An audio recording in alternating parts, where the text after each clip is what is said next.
kaibigan. Pakinggan na yung paraiso niya.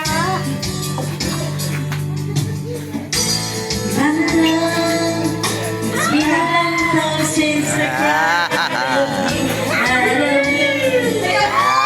Ayan na. Maga pa.